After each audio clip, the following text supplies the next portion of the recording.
Nah, sekarang apabila terjadi penggusuran pondok pesantren Habib Rizik Syihab, silahkan. Ya, konsekuensinya seperti apa? Oke, kita ajukan banding ya. Nah, oke guys, ini ada sebuah video dari akun TikToknya @yusef0575 ya.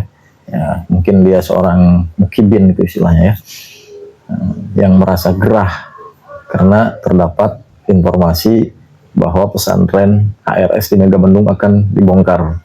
Ini terkait pembongkaran PT Jaswita sebelumnya oleh Kang Deddy Mulyadi. Nah, namun yang menarik di sini bahwa mukibin ini terlalu pelongo ya, karena membandingkan karena menarasikan bahwa Kang Deddy itu mengganti rugi sebesar 40 miliar kepada PT Jaswita.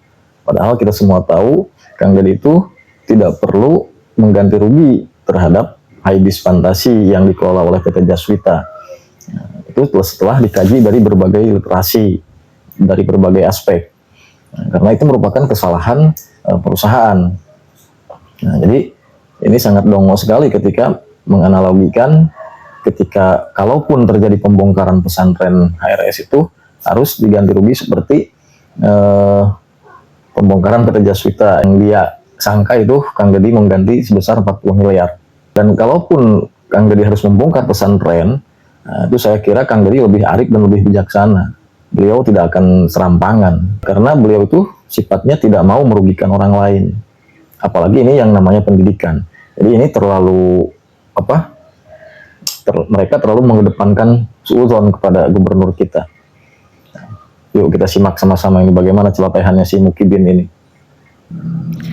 Teman-teman yang satu frekuensi, kita ada ruang ya untuk mengkritiki KDM ya dalam proses penggusurannya ya, dalam bentuk melaksanakan konstitusi. Nah, ada ruko yang digusur ya kan oleh KDM, tetapi akhirnya ruko tersebut diganti rugi 40 miliar ya.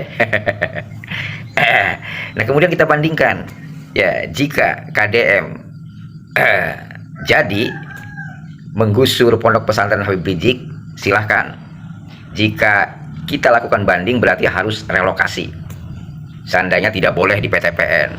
Padahal kalau saya presidennya boleh, silahkan, karena tanah negara untuk rakyat, apalagi untuk pendidikan ya. Terlebih agama ya kan. Coba kita lakukan banding. Setidaknya KDM merelokasi. Jika tidak boleh di PTPN, cari lahan lain, ganti rugi juga ya, termasuk ya ganti rugi konstruksi-konstruksi yang telah digusurnya begitu ya. Ini sebetulnya ruang ya untuk kritik kepada KDM agar melakukan banding ya kan. Secara simultan dia menggusur ruko, sebuah ruko ya milik seseorang, mungkin pengusaha ya barangkali begitu kan, tapi ujungnya diganti rugi 40M, kalau tidak salah 40M begitu kan. Itu artinya apa? Kalau kita bawa ke jalur politik, apakah itu bentuk pencitraan saja ya kan? Tapi kita tidak berbuk sangka ke situ ya. Kita melihat tupoksi daripada pemerintah daerah saja sebagai pelaksana konstitusi. Silakan bandingkan gitu kan apa yang dilakukannya terkait penggusuran ini ya kan. Penggusuran ruko diganti ya, ganti rugi 40 miliar.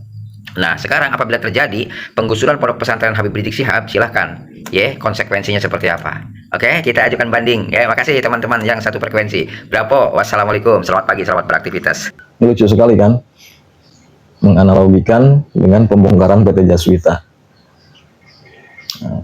Dan kalaupun ketika pembongkaran PT Jaswita Kang Deddy harus mengganti, itu tidak lebih dari penyelamatan masyarakat daripada terjadinya bencana. Silahkan di komentar ya.